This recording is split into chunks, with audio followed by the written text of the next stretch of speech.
Today is Friday, December 13th, 2019, which means it's Friday the 13th. Or as I like to call it, Clown Friday. Silent Clown Friday? Dumb Clown Friday? Hell, I don't know. Hello, fiendlings. How the hell are ya? I'm on the mend.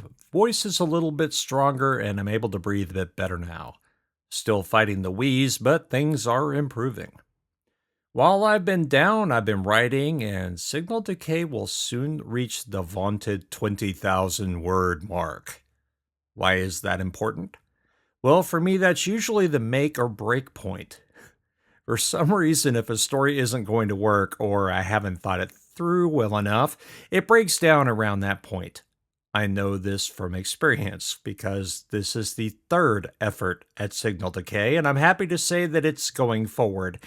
And I'm damned excited to get it written. Now that I've babbled about all of that, I should get back to work. Be safe, have a great week, and we'll talk again real soon. Here's the finale of Mimes. Harvey spat out a toothpick. The fuck you mean you quit? Joseph stood in Harvey's immaculate office.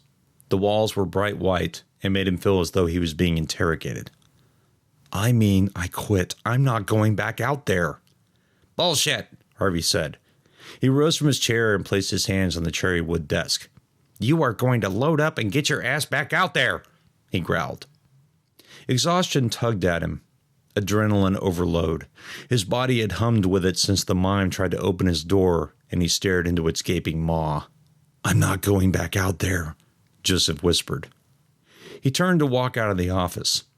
A hand grabbed him from behind and crunched down on his shoulder. Joseph cried out and whipped around, fists clenched. Whoa, Harvey said. Sorry, man. Didn't mean to. Get your fucking hand off me, Joseph said in a shaking voice. Harvey raised his hands in the air. I'm sorry, Joseph. He felt the exhaustion tug at him once more. I'm not going. I'll pay you triple, Joseph. You're the only driver left. What? Harvey's lip was quivering. Alan came back, parked his truck, and left. He quit. Roberto is gone, and so is Chris. I can't get anyone to come in. I don't... Please, man. Please help me. I'm going to lose everything. Did Alan say anything? No. Joseph smiled. You're lying, boss. What did he say? Something about Mimes.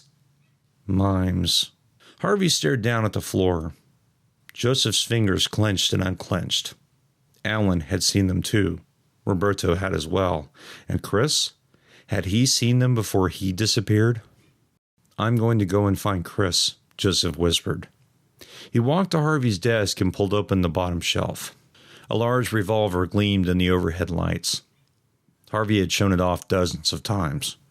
What are you? Joseph grabbed the butt and jammed the pistol in his slacks. Bullets, as many as you have. But... You want me to drive? I drive with this, else I ain't going. Harvey opened his mouth, then closed it again.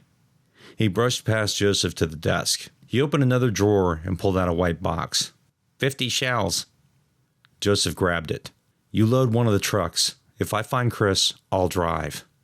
But what if... If I find Chris, I'll be back. He turned and headed out of the office. The warehouse was silent as a tomb. Joseph? Yeah? He opened the door to the truck and climbed in. What the hell is going on? He stared at his boss. Harvey's demeanor was so unlike his usual angry, spiteful self. You wouldn't believe me if I told you. Mimes? Joseph pulled the weapon from his pants, flipped open the cylinder, and checked the chambers. It was loaded. He slammed it back into the pistol and put it on the passenger seat. Like I said, you wouldn't believe me. Joseph closed the door and started up the truck. Harvey's nose wrinkled at the smell of exhaust. Joseph pointed to the roll-up warehouse door. Harvey nodded and hit the wall switch. The rectangle of steel slowly disappeared as the door slid upwards on its tracks. Darkness replaced it.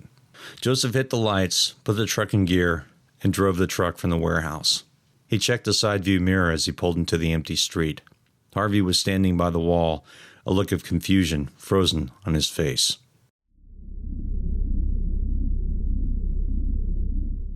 Without having to stop for deliveries, Joseph was able to cover ground quickly. As he drove down the nearly deserted streets, his eyes scanned for the lurking mimes, or whatever the hell they were. At each stoplight, his right hand drifted from the stick shift and touched the gleaming silver pistol on the seat. Both doors were locked. He checked them several times, even going so far as to pull on the handle through the open window while he drove. The door didn't budge. Closed windows. No entry to the cab through the locked doors. He had a pistol.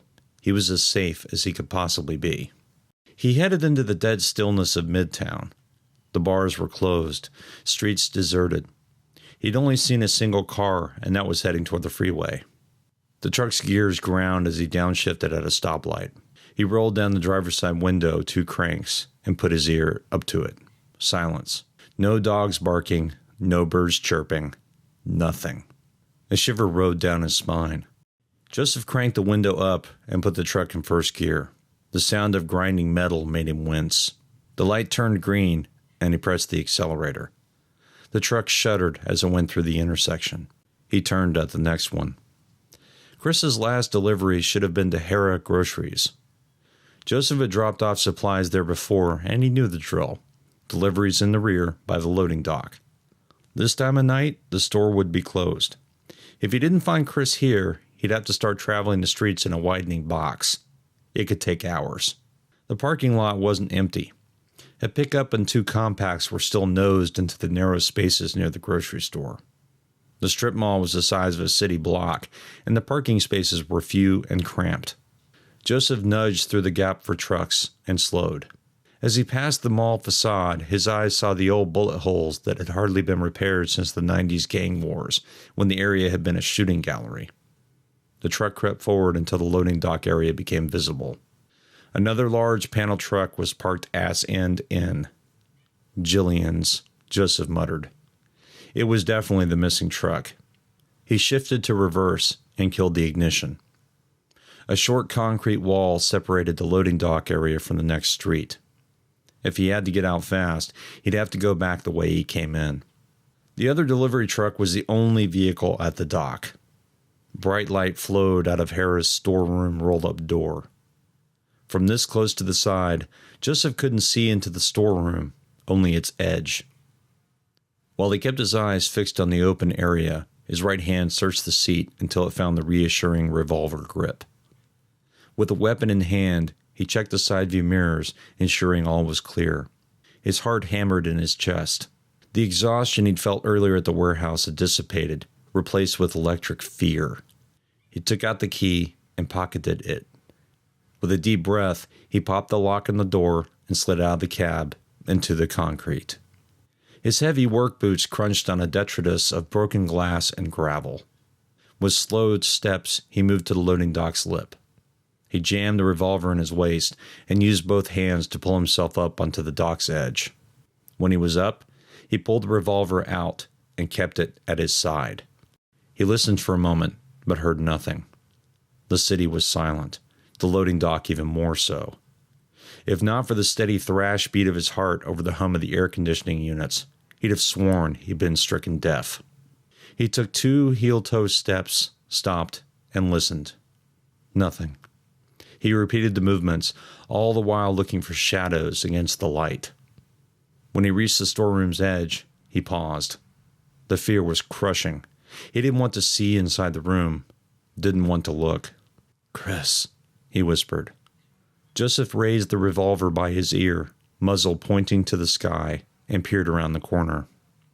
The large shelves that started at the floor and rose high toward the ceiling were wrecked. Crushed bags of farina flour, ion wafers, and trahanas littered the floor, ground up in pools of blood. He swallowed a jet of bile. A gray Jillian's delivery service uniform sat in the largest pools of blood. Chris's clothes, but no Chris. Joseph walked into the room with slow steps. The lake of blood quivered in waves on the concrete. He did his best to step around the crunchy remnants of Greek pasta and cookies. One of the shelves had been knocked over, and its surface was covered in long, bloody smudges. He clenched his fist around the pistol butt as he headed toward the door that led to the grocery. The mottled and scarred white door was streaked with crimson handprints. Joseph put his hand out to the doorknob and cringed at its tacky metal surface. He took a deep breath and swiveled the knob. The door opened with a squeal. Joseph winced as he peered into the darkness. 3 shapes stood at the front of the store. Even from the streetlights outside, he could make out the horizontal stripes in their shirts. They did not acknowledge his presence. Joseph pointed the gun at them, opened the door wider, and checked both sides. The store was empty except for the 3. He returned his stare to the figures and cocked his head. The one in the middle seemed less colored than the others. The white strips were almost flesh-hued, and his skin wasn't as pale. As his eyes adjusted, he noticed a slight discoloration on the middle one's shoulder and drew in a deep breath. The shape was marred, but he could still make it out. A Marine Corps tat. "Chris?" he whispered. The 3 figures turned as one. Joseph screamed. The Chris-shaped thing's mouth was split at the sides as though cut by a dagger. Its eyes were burning coals on a field of black. Its smile jittered. It raised its hands and drew a shape in the air. The others followed suit, and then they were walking toward him. Joseph thumbed the trigger. The revolver's bullet crack was deafening. The 2 mimes covered their ears, but the Chris thing only winced and continued walking. Joseph aimed the weapon and fired again. A hole appeared in the thing's forehead. It stumbled and then fell to the floor. Joseph turned and ran. His boots hit the blood-slick concrete near the loading dock. His feet went up in the air, and he landed on his back. Crimson splashed in the air and rained down on his face. He rolled over, slipped again, and tasted blood. Joseph raised his head and stifled a scream. The Chris thing stood in the doorway. Black fluid dribbled from the bullet hole in its forehead. It opened its mouth, and a black and blue tongue flicked out between its yellowed teeth. Joseph rose to his knees. The pistol was still clamped between his fingers. He pointed the weapon at the door and fired again. A hole appeared in one of the flesh-colored stripes. More black fluid dribbled out, but the Chris thing kept walking toward him. Joseph gained his feet, turned, and leaped off the loading dock. He hit the concrete, nearly lost his balance in the gravel, and limped toward the truck. His left hand fumbled at his jeans pockets for the key. His fingers grasped metal, and he pulled. It came free. Gravel crunched. He whirled. The Chris thing and the other mimes had dropped from the loading dock. Bushes rustled. He turned his eyes and watched as 5 dark shapes dropped down from the wall between the strip mall and the street beyond. He jammed the key in the door lock and twisted. The lock clicked open, and he jumped into the cab. He shut the door just as the first mime reached the truck. It smashed an arm into the metal. Joseph put the key into the ignition, slammed on the clutch, and turned the key. The truck coughed, sputtered, and then the engine caught. He looked up and watched in horror as 2 mimes crawled open the truck's hood. He hit the accelerator, and the truck jumped backwards. The 2 mimes in the hood slid forward to the windshield, their fangs bared and fists punching against the glass. Webs of cracks appeared with each crunch. The truck squealed as it jetted out of the parking lot and into the downtown street. As it cleared the building's side, Joseph turned the wheel hard to the left.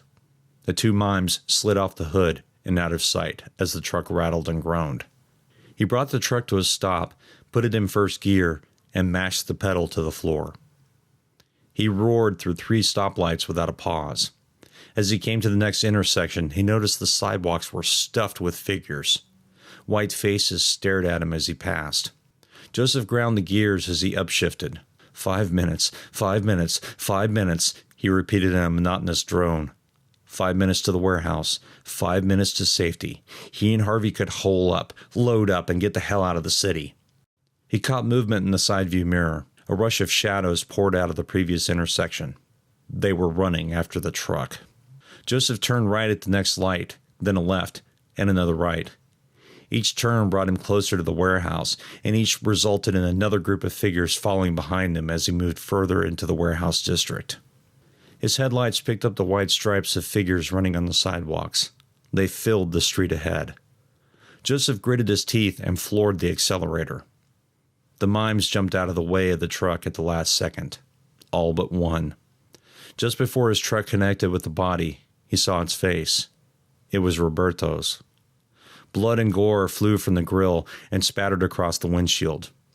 Joseph screamed but kept driving. The truck roared as he pushed it to 60. 2 more blocks, he said to himself. Steam and smoke rose from the hood. The truck's speed began to slow. He jammed the pedal down, but the engine refused to respond. He was losing power. He stared at the side view mirror. Crowds of the things were a block behind him, maybe less. Half a block from the warehouse, the truck's engine died. He threw the vehicle into neutral and coasted.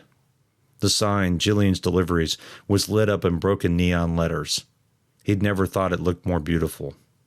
As the truck slowed to a walking pace, he leaped out and rolled. It continued down the street and swerved to the right.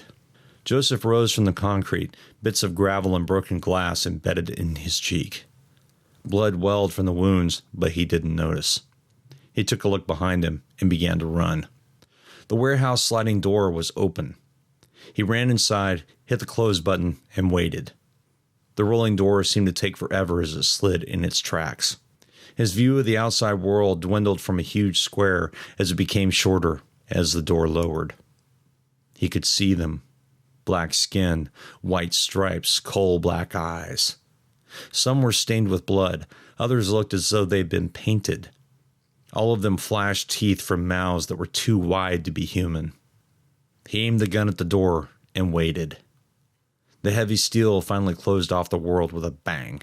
From the other side, he heard the sounds of hands and feet punching and kicking. Shivering with adrenaline, he turned. The warehouse still had 2 trucks. Harvey had put half a load in one. The other was empty. He scanned the boxes inside the first. Cornmeal, crackers, cheese, canned meats. Perfect, he said. Joseph pulled the door down, closed the latch, and then locked it. Harvey? His voice echoed in the warehouse. The banging on the door was louder now. He didn't know how long it would hold. Harvey, we have to get out of here, he yelled. There was no response. A lightning bolt of pain racked him, and he doubled over. When it subsided, he raised his head and stared into Harvey's black eyes. The Harvey thing was smiling. It stood less than 6 feet away. No, Joseph groaned. He raised the pistol and pulled the trigger. A black hole appeared in its impossibly white face, but the smile merely widened. The tip of a yellowed canine was visible at the edge of its ruby lips. He continued to pull the trigger until the pistol clicked on empty chambers. The Harvey thing had fallen to its haunches, hands over its ears. Joseph stepped backwards until he was up against the truck. The mime rose. Black liquid flowed from its face and chest. The thing's smile was wider than ever. It raised a hand toward him and pointed. No, he moaned. The thing pointed to itself. It laughed in silence. A bolt of pain hit his chest. He cried out, and the sound was a muffled gurgle. The world was becoming bleached, the colors draining from everything around him. Joseph stared down at his white hands and tried to scream. There was no sound.